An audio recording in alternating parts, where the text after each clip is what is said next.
ആശ്വാസം നേടാം. ഹൃത്തിനുള്ളിൽ ജീവൻ നൽകും വചനം, തിരുവചനം. പ്രിയപ്പെട്ടവരെ, വചനം തിരുവചനം പ്രോഗ്രാമിലേക്ക് സ്വാഗതം. നമ്മളിന്ന് ചിന്തിക്കുന്ന വിഷയം യേശുക്രിസ്തുവിലായിരിക്കുന്നവൻ പുതിയ സൃഷ്ടിയാണ്. കൊരിന്ത്യർക്ക് എഴുതിയ 2-ാമത്തെ ലേഖനം 5-ാം അധ്യായം 17 മുതലുള്ള വാക്യങ്ങൾ ഇങ്ങനെ പറയുന്നു: യേശുക്രിസ്തുവിലായിരിക്കുന്നവൻ പുതിയ സൃഷ്ടിയാണ്, പഴയത് കടന്നുപോയി, പുതിയത് വന്നു കഴിഞ്ഞു. ഇന്ന് അനേകർ യേശുവിൻ്റെ വചനം പങ്കുവയ്ക്കുന്നിടത്ത് ഓടിയെത്തുന്നുണ്ട്. ധാരാളം പേര് വചനം കേൾക്കുകയും വചനം അവരെ സ്പർശിക്കുകയും ധാരാളം പേര് യേശുക്രിസ്തുവിൻ്റെ സാന്നിധ്യം അനുഭവിക്കുകയും ചെയ്യുന്നുണ്ട്. പ്രിയമുള്ളവരെ, കർത്താവിൽ നിന്ന് രോഗശാന്തി നേടിയവരും അത്ഭുതം ദർശിച്ചവരും അതോടൊപ്പം തന്നെ തൻ്റെ മനോവ്യഥയും അവിടുന്ന് എല്ലാവരുടെയും വ്യഥകളും വ്യാധികളും സൗഖ്യപ്പെടുത്തിയവനാണ്. പക്ഷേ യേശുക്രിസ്തുവിനെ സ്വീകരിക്കുന്ന ഒരു വ്യക്തിയുടെ ലക്ഷണം അവൻ പുതിയ മനുഷ്യനായി തീരുമെന്നുള്ളതാണ്. കർത്താവ് നമ്മളെ സ്പർശിച്ചാൽ ആ സ്പർശനത്തിലൂടെ നാം കർത്താവിനെ സ്വീകരിക്കുക എന്നതാണ് കർത്താവിൻ്റെ ലക്ഷ്യവും. വചനപ്രഘോഷങ്ങളുടെ ഒക്കെയും ലക്ഷ്യം അതാണ്. സുവിശേഷ പ്രഘോഷകരെല്ലാവരും ആഗ്രഹിക്കേണ്ടതും അതാണ്, ആഗ്രഹിക്കുന്നതും അതാണ്. യേശുക്രിസ്തുവിലായിരിക്കുക എന്നത്, ക്രിസ്തുവിനെ സ്വന്തമാക്കുക എന്നുള്ളത്. യേശുക്രിസ്തുവിനെ സ്വന്തമാക്കുന്നവൻ പുതിയ സൃഷ്ടിയാണ്. അവനൊരു അടിസ്ഥാനപരമായൊരു മാറ്റം സംഭവിക്കാൻ തുടങ്ങുന്നു. എന്തൊക്കെയാണ് യേശുക്രിസ്തുവിലായിരിക്കുന്നവൻ പുതിയ സൃഷ്ടിയാണെന്ന് പറയാൻ കാരണം?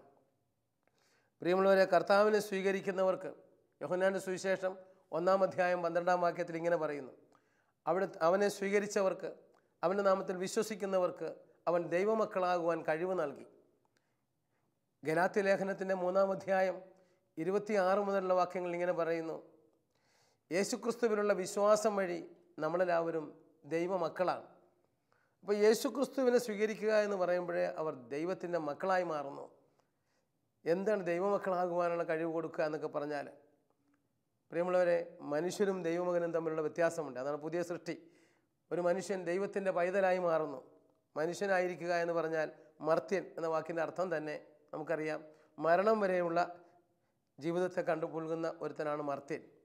എന്നാൽ ദൈവ പൈതലാകട്ടെ, അവൻ്റെ ആയുസ് എന്നേക്കുമുള്ളതാണ്, നിത്യായുസ്സുള്ളവനാണ്. യേശുക്രിസ്തുവിലായിരിക്കുന്നവൻ പുതിയ സൃഷ്ടിയാണെന്ന് പറഞ്ഞാൽ അവന് ദൈവത്തോളം ആയുസ് എന്ന് പറഞ്ഞാൽ അവസാനിക്കാത്ത ആയുസ്സുണ്ടെന്നുള്ളതാണ്.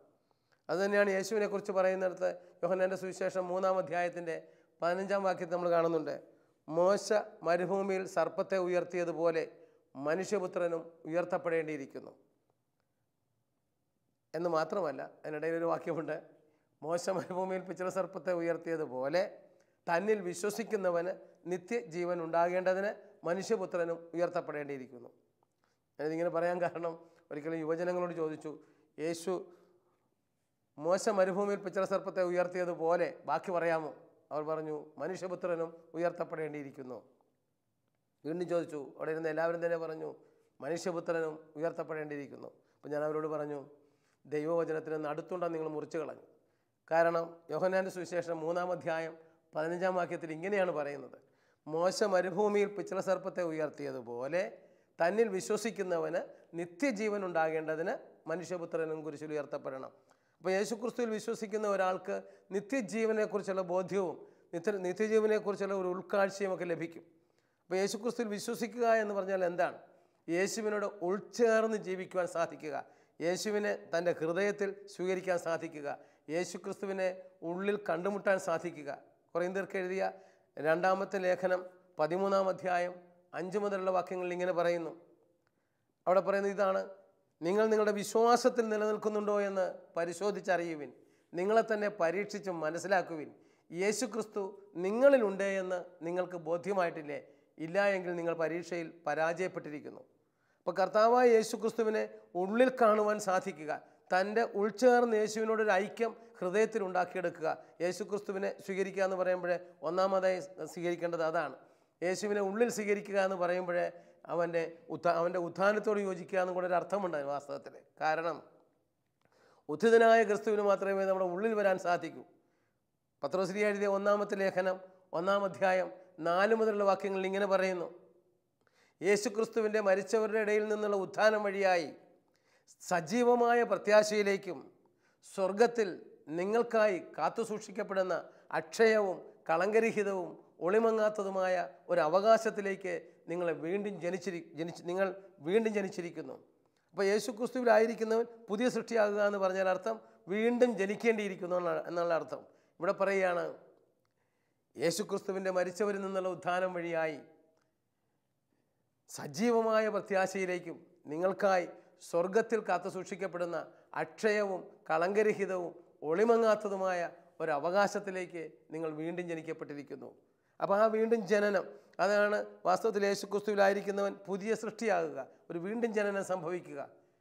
യേശുവിൻ്റെ പക്കലേക്ക് കടന്നു വന്ന ഒരിക്കൽ നിക്കോദേമോസ് ഒന്ന് ചോദിച്ചല്ലോ, കർത്താവേ, രക്ഷ പ്രാപിക്കാൻ ദൈവരാജ്യം സ്വന്തമാക്കാൻ ഞാൻ എന്താണ് ചെയ്യേണ്ടത്? കർത്താവ് അവനോട് പറഞ്ഞു, വീണ്ടും ജനിക്കുന്നില്ല എങ്കിൽ ഒരുവന് ദൈവരാജ്യത്തിൽ പ്രവേശിക്കുക സാധ്യമല്ല.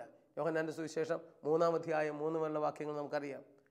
അപ്പോഴേക്കും അദ്ദേഹം ചോദിച്ചുവല്ലോ, ഈ പ്രായമായ ഞാൻ എങ്ങനെ എൻ്റെ അമ്മയുടെ ഉദരത്തിലേക്ക് കടന്ന് വീണ്ടും ജനിക്കാൻ സാധിക്കും? ഇപ്പോൾ കർത്താവ് പറഞ്ഞു, ആത്മാവിലും ജനത്താലും ജനിക്കുന്നില്ലെങ്കിൽ അവൻ ദൈവരാജ്യത്തിൽ പ്രവേശിക്കുകയില്ല. അപ്പോൾ ആത്മാവിലുള്ള ജനനം, ഉള്ളിൽ വരേണ്ട ഒരു സ്ഥായിയായ മാറ്റം, യേശു ക്രിസ്തുവിനോട് ഉൾച്ചേർന്ന ഒരു ഹൃദയത്തിൻ്റെ ഉടമയാകുക, അതാണ് പുതിയ സൃഷ്ടിയാകുക എന്ന് പറയുമ്പോൾ. ഇവിടെ നമ്മൾ വീണ്ടും പത്രോസ്ലിയുടെ ലേഖനത്തിലേക്ക് നോക്കിയാൽ നമുക്ക് കാണാം, 1 പത്രോസ് 1:4 നമ്മൾ കാണുന്ന ഒരിക്കൽ കൂടെ പറയുകയാണ്, യേശു ക്രിസ്തുവിൻ്റെ മരിച്ചവരിൽ നിന്നുള്ള ഉത്ഥാനം വഴിയായി സജീവമായ പ്രത്യാശയിലേക്കും അവിടുന്ന് നമുക്കായി സ്വർഗത്തിൽ കാത്തു സൂക്ഷിക്കപ്പെടുന്ന അക്ഷയവും കളങ്കരഹിതവും ഒളിമങ്ങാത്തതുമായ ഒരു അവകാശത്തിലേക്ക് വീണ്ടും ജനിക്കപ്പെട്ടിരിക്കുന്നു. അപ്പോൾ ആ വീണ്ടും ജനനത്തിലൂടെ സ്വർഗത്തിൽ എന്നേക്കുമായി എനിക്ക് ഒരുക്കപ്പെട്ടിരിക്കുന്നുവെന്ന്. കാരണം യേശു സ്വർഗാരോഹണം ചെയ്തുവെന്ന് വിശ്വസിക്കുന്നവരാണ് ക്രിസ്തുവിനെ കണ്ടുമുട്ടിയവർ. ആ സ്വർഗാരോഹണം ചെയ്ത യേശുവിനോടൊപ്പം അവിടെ നിന്ന് പോകുന്നത് എന്തിനാണെന്ന് നേരത്തെ പറഞ്ഞിട്ടുണ്ട്. ഞാൻ പോകുന്നത് നിങ്ങളുടെ നന്മയ്ക്ക് വേണ്ടിയാണ്. ഞാൻ പോയി കഴിയുമ്പോൾ നിങ്ങൾക്ക് സ്ഥലമൊരുക്കും, അതിനുശേഷം അവിടെ നിന്ന് വീണ്ടും വരുമെന്ന് പറഞ്ഞിട്ടുണ്ട്. കർത്താവ് നമുക്ക് വാസസ്ഥലം ഒരുക്കാൻ പോയിരിക്കുകയാണ്. ഇവിടെ വച്ച് ആ വാസസ്ഥലത്തെ വിശ്വാസത്താൽ കണ്ടെത്തി അവിടെ ഹൃദയമുറപ്പിച്ച് ജീവിക്കാൻ തുടങ്ങുമ്പോഴാണ് വാസ്തവത്തിൽ ഒരു ക്രിസ്ത്യാനി തൻ്റെ ക്രൈസ്തവ ജീവിതം ആരംഭിക്കുന്നത്. കത്തോലിക്ക സഭയുടെ വേദപാഠ പുസ്തകം ഇപ്രകാരം പറയുന്നു, വിശ്വാസ ജീവിതത്തിൽ ഒരാൾ വളർച്ച പ്രാപിക്കാൻ തുടങ്ങുന്നത് ജീവിതത്തിൻ്റെ ആത്യന്തിക ലക്ഷ്യം നിത്യജീവനാണെന്ന് കണ്ടെത്തുമ്പോഴാണ്. നിത്യജീവനിലേക്ക് ഫോക്കസ് ചെയ്തുകൊണ്ട് ഒരാളുടെ ജീവിതം ആരംഭിക്കുമ്പോൾ മാത്രമേ അയാൾക്ക് വിശ്വാസ ജീവിതത്തിൽ പുരോഗതി പ്രാപിക്കുവാനും വളരുവാനും സാധിക്കൂ. അപ്പോൾ യേശു ക്രിസ്തുവിൽ ആയിരിക്കുന്നവൻ പുതിയ സൃഷ്ടിയാണ് എന്ന് പറയുന്നതിൻ്റെ ഒന്നാമത്തെ ഘടകം നമ്മൾ കാണുകയായിരുന്നു. ഒന്ന്, ദൈവത്തിൻ്റെ പൈതലായി മാറുന്നു അവൻ. ഗലാത്യ ലേഖനത്തിൻ്റെ 4-ാം അധ്യായം 1 മുതലുള്ള വാക്യങ്ങൾ പറയുകയാണ്, പിന്തുടർച്ച അവകാശി സ്വത്തിൻ്റെ പൂർണ്ണ ഉടമസ്ഥനാണെങ്കിലും ബാലനായിരിക്കുന്നിടത്തോളം കാലം അടിമയിൽ നിന്നും വ്യത്യസ്തനല്ല. നമ്മുടെ കാര്യവും ഇങ്ങനെ തന്നെ. നാം ശിശുക്കളായിരുന്നപ്പോൾ പ്രകൃതിയുടെ ശക്തികൾക്ക് അടിമപ്പെട്ടിരുന്നു. എന്നാൽ കാലസമ്പൂർണത വന്നപ്പോൾ അവിടുന്ന് കന്യകയിൽ നിന്നും ജാതനായി നിയമത്തിന് അധീനനായി ജനിച്ചു. കന്യകയിൽ നിന്നും നിയമത്തിന് അധീനനായി ജനിച്ചു. നിയമത്തിന് അധീനരായവരെ അതിൽ നിന്നും മോചിപ്പിച്ചു. നാം പുത്രരായതുകൊണ്ട് ആബാ പിതാവേ എന്ന് വിളിക്കുന്ന പുത്രസ്വീകാര്യത്തിൻ്റെ ക്രിസ്തുവിൻ്റെ അതേ ആത്മാവിനെ നമ്മുടെ ഹൃദയങ്ങളിലേക്ക് വർഷിച്ചിരിക്കുന്നു. അതുകൊണ്ട് നാം മക്കളെങ്കിൽ അവകാശികളുമാണ്. അവകാശികളെന്ന് മാത്രമല്ല, ക്രിസ്തുവിനോടൊത്ത് കൂട്ടവകാശികളുമാണ്. ഇത് ഒരു പുതിയ സൃഷ്ടിയാകുന്ന വ്യക്തിക്ക് ബോധ്യപ്പെടേണ്ട കാര്യമാണ്. പ്രിയമുള്ളവരെ, ഒന്ന്, ദൈവത്തിൻ്റെ പൈതലായി തീർന്നു, നിത്യായുസുള്ളവനായി തീർന്നു. ഇത് ഒന്നാമത്തെ ഘടകം. രണ്ടാമത്, ഒരാൾ പുതിയ സൃഷ്ടിയാകുക എന്ന് പറയുമ്പോഴേ റോമാലേഖനം 8-ാം അധ്യായത്തിൽ നമ്മൾ കാണുന്നു, ആകയാൽ ഇപ്പോൾ യേശുക്രിസ്തുവിനോട് ഐക്യപ്പെട്ടിരിക്കുന്നവർക്ക് ശിക്ഷാവിധിയില്ല. ഇന്ന് പല മനുഷ്യർക്കുള്ള പ്രയാസമാണല്ലോ ശിക്ഷയെക്കുറിച്ചുള്ള ഭയം. ഞാൻ എങ്ങനെ മുന്നോട്ട് പോകും, എൻ്റെ ദൈവം വിടുവോ, എങ്ങനെയാണ്? പക്ഷേ ആകയാൽ ഇവിടെ പറയുകയാണ്, ആകയാൽ ഇപ്പോൾ യേശുക്രിസ്തുവിനോട് ഐക്യപ്പെട്ടിരിക്കുന്നവർക്ക് ശിക്ഷാവിധിയില്ല. അവനിലുള്ള ജീവാത്മാവിൻ്റെ നിയമം അവനെ പാപത്തിൻ്റെയും മരണത്തിൻ്റെയും അടിമത്തത്തിൽ നിന്ന് സ്വതന്ത്രനാക്കിയിരിക്കുന്നു. അതായത് ശരീരത്താൽ ദുർബലമാക്കപ്പെട്ട നിയമത്തിന് അസാധ്യമായത് ദൈവം ചെയ്തു. പാപകരമായ ശരീരത്തിൻ്റെ സാദൃശ്യത്തിൽ തൻ്റെ പുത്രനെ അയച്ചുകൊണ്ട് ശരീരത്തിന് പാപത്തിന് ശിക്ഷ വിധിച്ചു. ഇത് ശരീരത്തിൻ്റെ പ്രവണതകൾക്കനുസരിച്ച് ജീവിക്കാതെ ആത്മാവിൻ്റെ പ്രചോദനമനുസരിച്ച് ജീവിക്കുന്ന നമ്മളിൽ നിയമത്തിൻ്റെ അനുശാസനം പൂർണ്ണമാകാൻ വേണ്ടിയാണ്. ഞാൻ പറഞ്ഞു വന്നത്, യേശുക്രിസ്തുവിലായിരിക്കുന്നവൻ പുതിയ സൃഷ്ടിയാണെന്ന് പറയുന്നത് ശരീരത്തിൻ്റെ പ്രവണതകളിൽ ജീവിച്ചിരുന്ന മനുഷ്യൻ ഇതാ ആത്മാവിൻ്റെ പ്രചോദനമനുസരിച്ച് ജീവിക്കുന്നവനായി മാറുന്നു. ഈ ഒരു പുതിയ മാറ്റം, ഈ ഒരു ഷിഫ്റ്റിംഗ് എന്നിൽ നിങ്ങളിലുണ്ടായിട്ടുണ്ടോ? വാസ്തവത്തിൽ 1981 നവീകരണ ധ്യാനം കൂടിയപ്പോൾ തൊട്ട് ഞാൻ എൻ്റെ ജീവിതത്തിൽ ശ്രദ്ധിക്കുന്നൊരു കാര്യമാണിത്. ഇപ്പോൾ ഞാൻ യേശുക്രിസ്തുവിനോട് ഐക്യപ്പെട്ടാണ് ഇരിക്കുന്നതെങ്കിൽ ജഡത്തിൻ്റെ വ്യാപാരങ്ങളിലാണോ ഞാൻ ജീവിക്കുന്നത്? അത് ആത്മാവിൻ്റെ പ്രചോദനം അനുസരിച്ചാണോ? ആത്മാവിൻ്റെ പ്രചോദനങ്ങളെ തിരിച്ചറിയുവാൻ കഴിയുന്ന ഒരു വ്യക്തിയായി മാറുമ്പോഴാണ് യേശുക്രിസ്തുവിലുള്ള വളർച്ച നമ്മൾ ആരംഭിക്കുന്നത്. നമ്മുടെ ആത്മാവിൻ്റെ പ്രചോദനങ്ങളെ മനസ്സിലാക്കുവാൻ കഴിയാതിരുന്നാൽ പറ്റില്ല.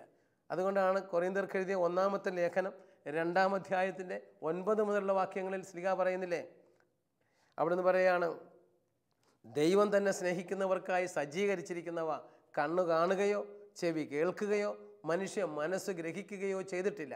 മറിച്ച് ദൈവം എല്ലാം ആത്മാവ് മുഖേന വെളിപ്പെടുത്തി കൊടുക്കുന്നു. മനുഷ്യൻ്റെ അന്തർഗതങ്ങൾ ഗ്രഹിക്കുന്നത് അവൻ്റെ ആത്മാവല്ലാതെ മറ്റെന്താണ്? ഇതുപോലെ തന്നെ ദൈവത്തിൻ്റെ ചിന്തകൾ ഗ്രഹിക്കുക ദൈവാത്മാവിനല്ലാതെ മറ്റാർക്കും സാധ്യമല്ല.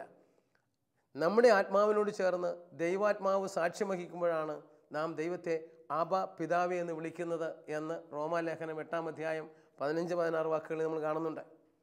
അപ്പം നമ്മുടെ ഒരു മനുഷ്യനെ യേശുക്രിസ്തുവിലായിരിക്കുന്ന പുതിയ സൃഷ്ടിയാണെന്ന് പറയുന്നത് കണ്ണുകൊണ്ട് കണ്ടും ചെവി കൊണ്ട് കേട്ടും കാര്യങ്ങൾ ഗ്രഹിച്ച് മാത്രം ജീവിക്കുന്നവൻ ജഡികനാണ്.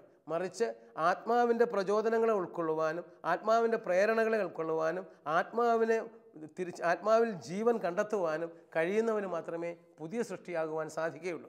അപ്പോൾ അതുകൊണ്ട് ആത്മാവിൻ്റെ പ്രേരണയനുസരിച്ച് ജീവിക്കുന്ന, ആത്മാവിൻ്റെ പ്രചോദനമനുസരിച്ച് ജീവിക്കുന്ന ഒരു വ്യക്തിയായി നമ്മൾ മാറുമ്പോൾ ഒരു പുതിയ സൃഷ്ടിയാകും. മൂന്നാമത് എനിക്ക് പറയാനുള്ളത് അതാണ്, നമ്മളിന്ന് ധ്യാനിക്കുന്നത് അതാണ്.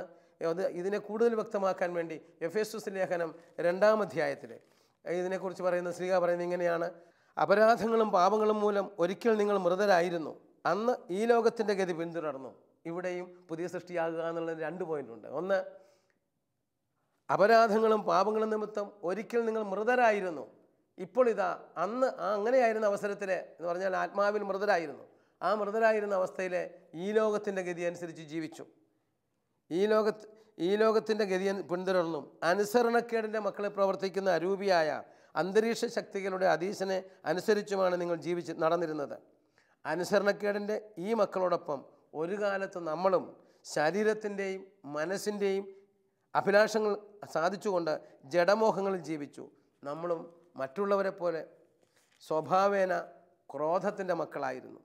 എന്നാൽ നാം പാപം വഴി മരിച്ചവരായിരുന്നിട്ടും കരുണാസമ്പന്നനായ ദൈവം നമ്മോട് കാണിച്ച മഹത്തായ സ്നേഹത്താൽ ക്രിസ്തുവിനോടുകൂടി നമ്മളെ ജീവിപ്പിച്ചു. ഈ ക്രിസ്തുവിനോടുകൂടി ജീവിപ്പിച്ചത് കണ്ടുമുട്ടലാണ് ഏറ്റവും പ്രധാനപ്പെട്ട ഒരു കാര്യം. നാം പാപം മൂലം മൃതരായിരുന്നു പണ്ട്. ഏദൻ തോട്ടത്തിൽ കനി ഭക്ഷിക്കുന്ന ദിവസം മരിക്കുമെന്ന് കർത്താവ് പറഞ്ഞു. അന്ന് പാപാവസ്ഥയിലേക്ക് പോയ മനുഷ്യഹൃദയത്തിൽ അന്ധകാരം, പാപമെന്ന അന്ധകാരം കയറിയപ്പോൾ തൊട്ട് അവൻ മൃതനാണ് ആത്മാവിൽ. ആ ജീവൻ തിരിച്ചു തരുന്നത് എങ്ങനെയാണെന്ന് ഇവിടെ പറയുന്നത്. നമ്മൾ പാപം വഴി മരിച്ചവരായിരുന്നിട്ടും കരുണാസമ്പന്നനായ ദൈവം നമ്മോട് കാണിച്ച മഹത്തായ സ്നേഹത്താൽ ക്രിസ്തുവിനോടുകൂടി നമ്മളെ ജീവിപ്പിച്ചു. കൃപയാൽ നിങ്ങൾ രക്ഷിക്കപ്പെട്ടു. അവിടുന്ന് നമ്മെ ഉയർപ്പിച്ച് അവനോടുകൂടെ സ്വർഗത്തിൽ ഇരുത്തുകയും ചെയ്തു. അപ്പോൾ ഒരു പുതിയ സൃഷ്ടിയാകുക എന്ന് പറയുന്ന അർത്ഥം സ്വർഗത്തിൽ എന്നെ ഇരുത്തി, ദൈവം തമ്പുരാൻ ഇരുത്തിക്കഴിഞ്ഞു. ഭൂമിയിൽ ജീവിക്കുന്നത്രയും കാലം ഈ ജഡവും ശരീരവും ആത്മാവും തമ്മിലുള്ള യുദ്ധം നിലനിൽക്കുന്നത്രയും കാലം നമുക്കത് പൂർണ്ണമായി അനുഭവിക്കാൻ പറ്റിയില്ലെങ്കിലും വിശ്വാസത്തിൻ്റെ കണ്ണുകൊണ്ട് നാം ഏറ്റുപറയേണ്ടതും അനുഭവിക്കേണ്ടതും അംഗീകരിക്കേണ്ടതുമായ ഒരു സത്യമാണ് യേശുക്രിസ്തുവിനോടുകൂടി ഉയർപ്പിച്ച് അവിടെ നമ്മൾ സ്വർഗത്തിൽ ഇരുത്തി എന്നുള്ളത്. പത്രോസ്ലീഹായും പറഞ്ഞതാണല്ലോ, അവിടുത്തെ മരിച്ചവരുടെ ഇടയിൽ നിന്നുള്ള ഉത്ഥാനം വഴിയായി സജീവമായ പ്രത്യാശയിലേക്കും നമുക്കായി സ്വർഗത്തിൽ കാത്തു സൂക്ഷിക്കുന്ന അക്ഷയവും കളങ്കരഹിതവും ഒളിമങ്ങാത്തതുമായ ഒരു അവകാശത്തിലേക്ക് നാം വീണ്ടും ജനിക്കപ്പെട്ടിരിക്കുന്നു. പ്രിയമുള്ളവരെ, ഇങ്ങനെ ഒരു പുതിയ സൃഷ്ടിയാകുവാൻ തുടങ്ങുമ്പോഴേ അടിസ്ഥാനപരമായ ഒരു മാറ്റം നമ്മളിൽ വേണം.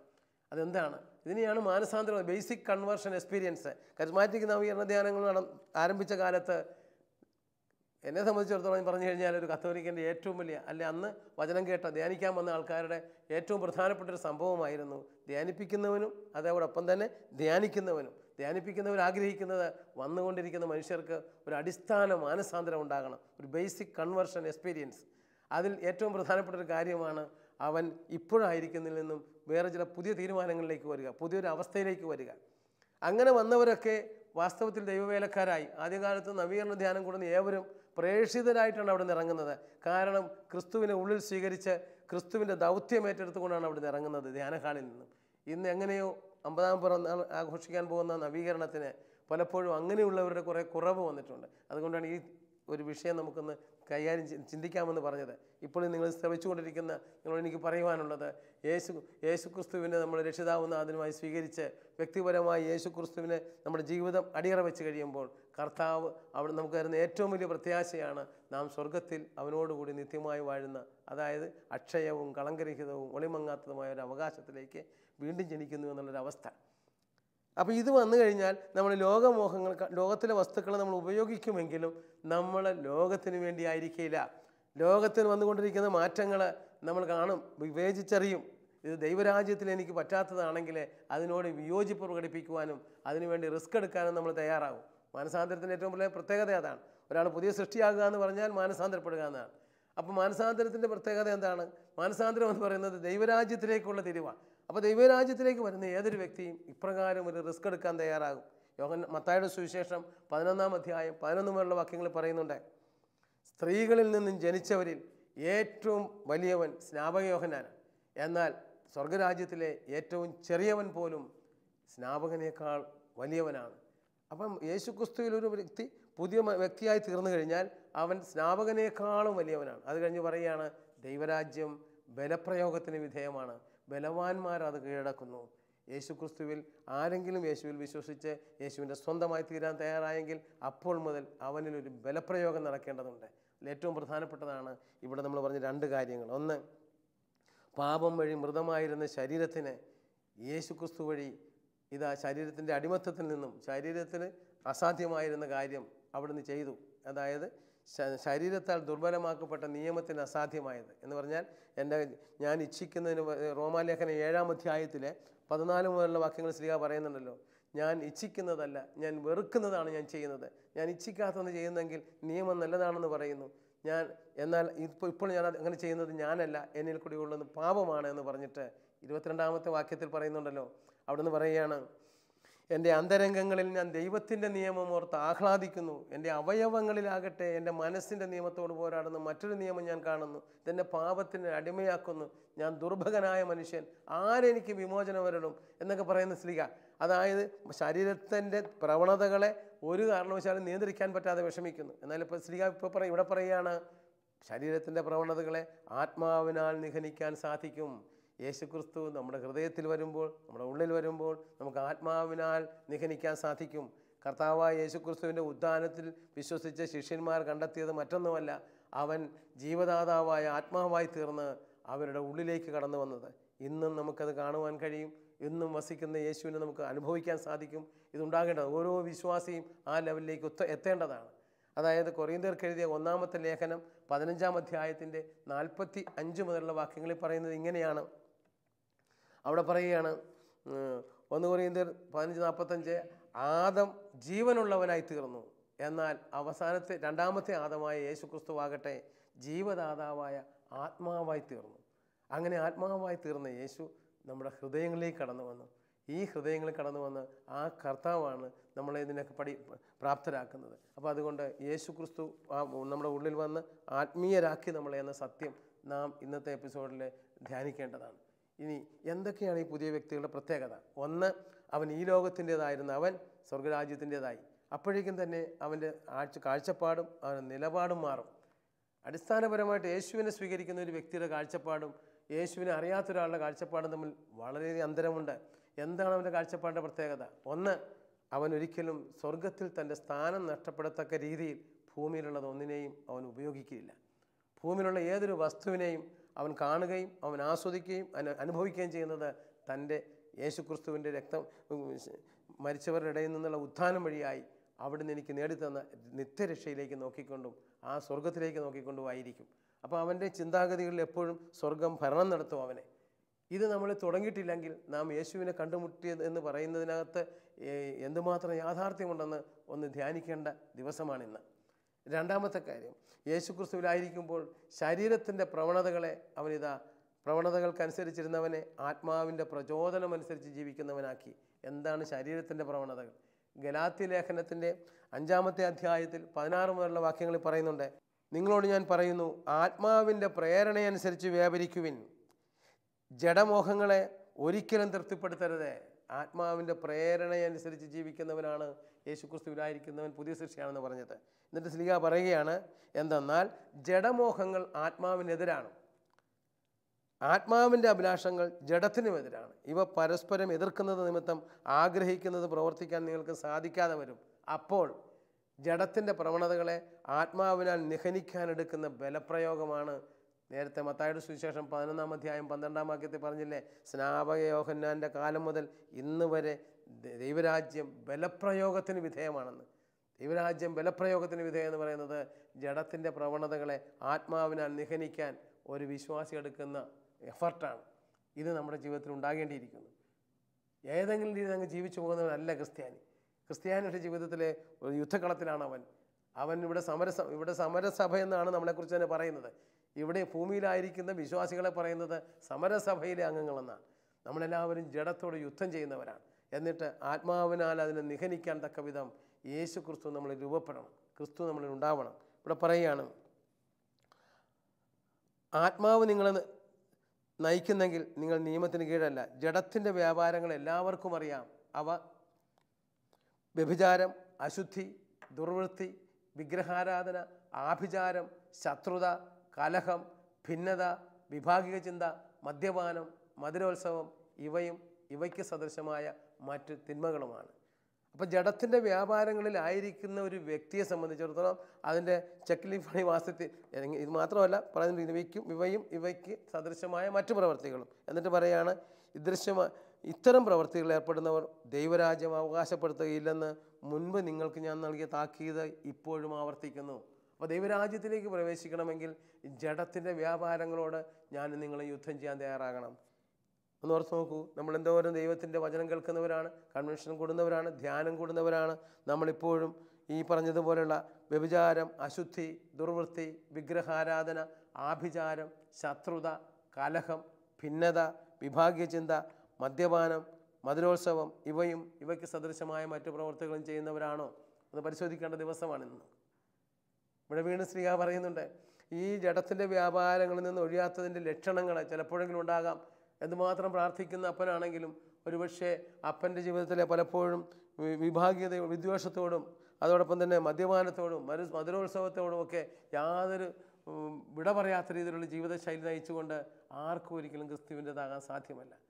എന്നാൽ ആത്മാവിൻ്റെ ഫലങ്ങൾ 22-ാം വാക്യത്തിൽ പറയുകയാണ്, എന്നാൽ ആത്മാവിൻ്റെ ഫലങ്ങൾ സ്നേഹം, ആനന്ദം, സമാധാനം, ക്ഷമ, ദയ, നന്മ, വിശ്വസ്തത, സൗമ്യത, ആത്മസംയമനം.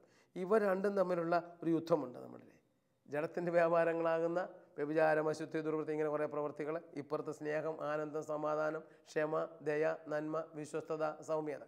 ഞാൻ ഓർക്കുകയായിരുന്നു, 83-കളിലൊക്കെ എവിടെയെങ്കിലും പോയി 83, 84-കളിലൊക്കെ ഒരു ധ്യാനം കഴിഞ്ഞ് വരുമ്പോഴേ ആ ധ്യാനം കഴിയുന്ന മനുഷ്യരുടെ മുഖത്ത് എന്തൊരു ആനന്ദമായിരുന്നു. അതിനേക്കാളുപരിയായി അവരെ ഏതൊരു കാര്യത്തിലും ക്ഷമിക്കുന്നു. അന്ന് ഭയങ്കര ധ്യാനത്തിൽ കഴിഞ്ഞിറങ്ങി വരുന്ന വ്യക്തിക്ക് ക്ഷമിക്കുവാൻ ഒന്നുമില്ല എന്ന രീതിയിലാണ് വരുന്നത്, ഭാരമില്ലാത്തവരെ പോലെ. എന്നാൽ എങ്ങനെയോ ഇന്ന് കുറേയൊക്കെ മാറ്റങ്ങൾ വന്നുപോയി. ഇന്ന് പലപ്പോഴും വചനത്തിന് മുമ്പിൽ വന്നിരുന്നു കൊണ്ട് നാം യേശുക്രിസ്തുവിനെ സ്വീകരിക്കുന്നതിന് പകരം അവനിൽ നിന്ന് കിട്ടുന്ന അനുഗ്രഹങ്ങൾ മാത്രം, അത് ആവശ്യമാണ്, അത് നമുക്ക് തരുന്നതാണ്. കർത്താവ് തൻ്റെ അടുക്കൽ ചെന്ന സകലരെയും സുഖപ്പെടുത്തി വ്യഥകളിൽ നിന്ന് അവരെ മോചിപ്പിച്ചു. ഇതെന്തിനു വേണ്ടിയാണെന്നറിയാമോ? അവനെ കണ്ടെത്തി അവനിൽ ജീവിക്കുവാൻ വേണ്ടിയാണ്. അങ്ങനെ അവനെ കണ്ടെത്തി അവനോടുകൂടി ആയിരിക്കുന്നവൻ പുതിയ സൃഷ്ടിയാണെന്ന് പറഞ്ഞതിലെ ഏറ്റവും പ്രധാനപ്പെട്ടതാണ് ജഡത്തിൻ്റെ വ്യാപാരങ്ങളിൽ നിന്നും ആത്മാവിലേക്കൊരു ചേഞ്ച്. ഇതൊരു നിരന്തരമായ പ്രക്രിയയാണ്. ഒരു ദിവസം ഒരുപക്ഷെ ഇന്ന് ഞാൻ ആത്മാവിൻ്റെ പ്രേരണ അനുസരിച്ച് ജീവിക്കുന്നെങ്കിൽ നാളെ അങ്ങനെയാകണമെന്ന് നിർബന്ധമില്ല. ഈ ഒരു മാറ്റം നമ്മുടെ ജീവിതത്തിൽ ഉണ്ടാകേണ്ടതാണ്. വീണ്ടും പറയുകയാണ്, യേശു ക്രിസ്തുവിൽ ആയിരിക്കുന്നവൻ പുതിയ സൃഷ്ടിയാണ് എന്ന് പറയുന്നതിനകത്ത് മറ്റൊന്നാണ്, ഞാൻ നേരത്തെ പറഞ്ഞല്ലോ, നിത്യമായ ജീവിതത്തിലേക്ക് പോകുന്ന ഒരവസ്ഥ. ബൈബിളിൽ തന്നെ 3-4 സ്ഥലത്ത് പുതിയ സൃഷ്ടിയെക്കുറിച്ച് പറയുന്നുണ്ട്. പത്രോസ്ലീഹ എഴുതിയ 1-ാമത്തെ ലേഖനത്തിൻ്റെ 1-ാം അധ്യായം നമ്മൾ കാണുന്നത്, അവിടെ ഒരു പുതിയ സൃഷ്ടിയെക്കുറിച്ച് പറയുന്നുണ്ട്. 1-ാം അധ്യായത്തിൻ്റെ 23-ാം വാക്യങ്ങൾ, നിങ്ങൾ വീണ്ടും ജനിച്ചിരിക്കുന്നത് നശ്വരമായ ബീജത്തിൽ നിന്നല്ല, അനശ്വരമായ ബീജത്തിൽ നിന്നാണ്, സജീവവും സനാതനവുമായ ദൈവവചനത്തിൽ നിന്നാണ്. ഒരു വിശ്വാസിയാകാൻ ആഗ്രഹിക്കുന്ന, അല്ലെ യേശു ക്രിസ്തുവിൽ ജീവിക്കാൻ ആഗ്രഹിക്കുന്ന ഒരാൾ വചനത്തിൽ വീണ്ടും ജനിച്ചൊരു വ്യക്തിയാകണം. എന്താണ് ഈ വചനത്തിൽ വീണ്ടും ജനിക്കുക എന്ന് പറയുന്നത്? പ്രിയമുള്ളവരെ, വചനത്തിൽ വീണ്ടും ജനിക്കേണ്ട വ്യക്തിയായിരിക്കുന്നു എന്ന് പറയുന്നത് എന്താണെന്ന് നമുക്ക് നോക്കാം. ഇവിടെ പറയുകയാണ്, നിങ്ങൾ വീണ്ടും ജനിച്ചിരിക്കുന്നത് നശ്വരമായ ബീജത്തിൽ നിന്നല്ല, അനശ്വരമായ ബീജത്തിൽ നിന്നാണ്, സജീവവും സനാതനവുമായ ദൈവവചനത്തിൽ നിന്ന്. പ്രിയമുള്ളവരെ, വചനം മാത്രമായ ഈശോ, വചനം ദൈവമായി തീർന്ന, ആദിയിൽ വചനമുണ്ടായിരുന്നു, വചനം ദൈവത്തോടു കൂടിയായിരുന്നു, വചനം ദൈവമായിരുന്നു. ആ വചനം മാംസമായി തീർന്നവനാണല്ലോ കർത്താവ്. കർത്താവ് മാംസമായി വന്ന കർത്താവ് ഇതാ അവിടുന്ന് പറഞ്ഞു എങ്ങനെയാണ് വചനമനുസരിച്ച് ജീവിക്കേണ്ടതെന്ന്. മത്തായിയുടെ സുവിശേഷം 5, 6, 7 വാക്യങ്ങളിലെ മലയിലെ പ്രസംഗം മുഴുവൻ അതായിരുന്നുവല്ലോ. അവിടെ ലോകത്തിലെ മറ്റു മനുഷ്യരെടുക്കുന്നതിൽ നിന്ന് വ്യത്യസ്തമായ ചില തീരുമാനങ്ങളും ചില കാര്യങ്ങളൊക്കെ കർത്താവ് പറയുന്നുണ്ട്. ചിലത് മാത്രം ഞാനൊന്ന് സൂചിപ്പിക്കുന്നു. നിങ്ങൾ കഴിയുമെങ്കിൽ ഇത് കഴിയുമ്പോൾ ഒന്ന് ബൈബിൾ എടുത്തിട്ട് മത്തായി 5, 6, 7 ഒന്ന് വായിക്കുക. മത്തായിയുടെ സുവിശേഷം 5-ാം അധ്യായത്തിലെ 43 വയസ്സ് മുതലുള്ള വാക്യങ്ങൾ അവിടെ നിന്ന് പറയുകയാണ്. അയൽക്കാരനെ സ്നേഹിക്കുക, ശത്രുവിനെ ദുഷിക്കുക എന്ന് പറഞ്ഞിട്ടുള്ളത് നിങ്ങൾ കേട്ടിട്ടുണ്ടല്ലോ. എന്നാൽ ഞാൻ നിങ്ങളോട് പറയുന്നു, ശത്രുക്കളെ സ്നേഹിക്കുവിൻ, നിങ്ങളെ പീഡിപ്പിക്കുന്നവർക്ക് വേണ്ടി പ്രാർത്ഥിക്കുവിൻ. പ്രിയമുള്ളവരെ, വചനത്തിൽ വീണ്ടും ജനിക്കുക എന്ന് പറഞ്ഞു കഴിഞ്ഞാൽ എൻ്റെ ഇപ്പോഴത്തെ സ്വഭാവം ശത്രുക്കളെ സ്നേഹിക്കുന്നതും പീഡിപ്പിക്കുന്നവർക്ക് വേണ്ടി പ്രാർത്ഥിക്കുന്നതുമായിരിക്കണം. അങ്ങനെ നിങ്ങൾ സ്വർഗ്ഗസ്ഥനായ പിതാവിൻ്റെ മക്കളായിത്തീരും. വീണ്ടും അവിടെ നിന്ന് പറയുകയാണ്, ശിഷ്ടരുടെയും ദുഷ്ടരുടെയും മേൽ സൂര്യൻ ഉദിപ്പിക്കുകയും അസ്തമിപ്പിക്കുകയും ചെയ്യുകയും നീതിമാന്മാരുടെയും നീതിരഹിതരുടെയും മേൽ മഴ പെയ്യുകയും ചെയ്യുന്ന നിങ്ങൾ പിതാവിൻ്റെ അതേ സ്നേഹം നമ്മൾ പ്രകടിപ്പിക്കണമെന്നാണ് പറയുന്നത്. വീണ്ടും പറയുകയാണ്, നിങ്ങളെ സ്നേഹിക്കുന്നവരെ നിങ്ങൾ സ്നേഹിച്ചാൽ നിങ്ങൾക്ക് എന്ത് പ്രതിഫലമാണുള്ളത്? ചുങ്കക്കാർ പോലും അത് തന്നെ ചെയ്യുന്നില്ലേ? സഹോദരങ്ങളെ മാത്രമേ നിങ്ങൾ അഭിവാദനം ചെയ്യുന്നുള്ളെങ്കിൽ വിശേഷവിധിയായി എന്താണ് നിങ്ങൾക്കുള്ളത്? വിജാതീയരും അത് തന്നെ ചെയ്യുന്നില്ലേ? അതുകൊണ്ട് നിങ്ങളുടെ സ്വർഗ്ഗസ്ഥനായ പിതാവ് പരിപൂർണനായിരിക്കുന്ന പോലെ നിങ്ങളും പരിപൂർണരായിരിക്കും. പിതാവിൻ്റെ പരിപൂർണതയിലേക്ക് ഉയരണമെങ്കിൽ ഇതുപോലെയുള്ള ചില മനോഭാവങ്ങളിൽ മാറ്റം. ലോകത്തിൽ ആരെങ്കിലും ശത്രുക്കളെ സ്നേഹിക്കാൻ മനുഷ്യന് പറ്റില്ല, ജഡത്തിൽ ജീവിക്കുന്നതിന് പറ്റില്ല. എന്നാൽ ഒരു ക്രിസ്ത്യാനിക്ക് കഴിയും. ശത്രുക്കളെ സ്നേഹിക്കുക, പീഡിപ്പിക്കുന്നവർക്ക് വേണ്ടി പ്രാർത്ഥിക്കുക. ഇത്രയും ചെയ്ത് കഴിയുമ്പോഴേ തീർച്ചയായിട്ടും നമ്മുടെ ജീവിതത്തിൽ കർത്താവ് രൂപപ്പെടാൻ തുടങ്ങും. ഞാൻ ഓർക്കായിരുന്നു, കൊച്ചു കൊച്ചു കാര്യങ്ങളിലെ ആദ്യകാലത്ത് പോലും ഇങ്ങനെ കുഞ്ഞു കുഞ്ഞു കാര്യങ്ങൾ ചെയ്യാൻ തുടങ്ങിയപ്പോൾ അനേക മനുഷ്യരിൽ മാറ്റം വന്നത് ഞാൻ കണ്ടിട്ടുണ്ട്. പ്രിയമുള്ളവരെ, ഒരിക്കൽ ഞാൻ പ്രൈവറ്റ് കമ്പനി ജോലി ചെയ്യുമ്പോൾ എൻ്റെ കീഴിലുള്ളൊരു തൊഴിലാളി അന്ന് വരെ ചെയ്ത പണി ഒരു 10 ഗ്രോസ് തീപ്പെട്ടി ഒട്ടിച്ചിട്ട് വന്നിട്ട് എന്നോട് പറഞ്ഞ് 13 ഗ്രോസ് തീപ്പെട്ടി ഒട്ടിച്ചെന്ന് കണക്ക് തന്നിട്ട് പോയി. ആ തൊഴിലാളി പോയി കഴിഞ്ഞപ്പോൾ തന്നെ ഞാനവിടെ നിന്ന് 3 ഗ്രോസ് തീപ്പെട്ടി വീണ്ടും ഒട്ടിച്ചിട്ട് ഏതാണ്ട് 10-15 പെട്ടി മാത്രം മിച്ചം വെച്ചിട്ട് പിറ്റേ ദിവസം രാവിലെ അവൾ വന്നപ്പോൾ ആ ഫീൽഡിൽ ഇരുന്ന് വർക്ക് ചെയ്തുകൊണ്ടിരിക്കുക. അവൾ ചോദിച്ചു, എന്താ സാറേ എൻ്റെ ഇവിടെ ഇരുന്ന് ചെയ്യുന്നത്? നമ്മളെ തമ്മിൽ ഭാരങ്ങൾ വഹിച്ചുകൊണ്ട് ക്രിസ്തുവിൻ്റെ ന്യായപ്രമാണങ്ങളെ പൂർത്തീകരിക്കാനല്ലേ കർത്താവ് പറഞ്ഞത്. നീ ഇന്നലെ 10 ഗ്രോസ് ഒട്ടിച്ച ശേഷം എന്നോട് 13 പറഞ്ഞില്ലേ? എൻ്റെ ഉത്തരവാദിത്തമാണ് ഞാൻ സൂപ്പർവൈസറി ഓഫീസർ എന്ന നിലയിൽ നിന്നെക്കൊണ്ട് കൃത്യമായിട്ട് ജോലി ചെയ്യിക്കുക, കണക്കെഴുതുക എന്നുള്ളത്. മോളുടെ അത്യാവശ്യം മൂലമാണ് 3 കൂട്ടി പറഞ്ഞെങ്കിൽ അത് ക്ഷമിക്കുവാനും അത് മറക്കുവാനും അതിന് പരിഹാരം ചെയ്യുവാനും വേണ്ടി ഞാനിവിടെ നിന്ന് ചെയ്തെന്ന് മാത്രമേ ഉള്ളൂ. ഞാൻ പറയുന്നത്, ഇങ്ങനെയുള്ള ചില പ്രതികരണങ്ങൾ അഭ്യസിക്കുവാൻ ധ്യാനം കൂടിയ കാലം മുതൽ ഇന്നും ഞാൻ ശ്രദ്ധിക്കുന്ന ചില കാര്യങ്ങളാണ്. നമ്മുടെയൊക്കെ ജീവിതത്തിൽ ദൈവവചനം അനുസരിച്ച് അങ്ങനെ പ്രതികരിച്ചാൽ എന്താ ഗുണമെന്ന് ചോദിച്ചാൽ, ആ പെൺകുട്ടി പിന്നീട് ഒരിക്കലും ആ തെറ്റ് ചെയ്തിട്ടില്ലെന്ന് മാത്രമല്ല പലപ്പോഴും വളരെ ശ്രദ്ധിച്ച് കാര്യങ്ങൾ ചെയ്യാൻ തുടങ്ങി. ഇതുപോലെ ഒരുപാട് അനുഭവങ്ങൾ ഇങ്ങനെയുള്ളതുണ്ട്. അപ്പോൾ നമ്മുടെയൊക്കെ ജീവിതത്തിലെ ഈ ദൈവവചനം കൊച്ചു കൊച്ചു കാര്യങ്ങളിൽ പാലിക്കാൻ തുടങ്ങുമ്പോൾ ചെറിയ കാര്യങ്ങളിൽ വിശ്വസ്തരായ നമ്മളെ കർത്താവ് വൻകാര്യങ്ങൾ ഏൽപ്പിക്കും.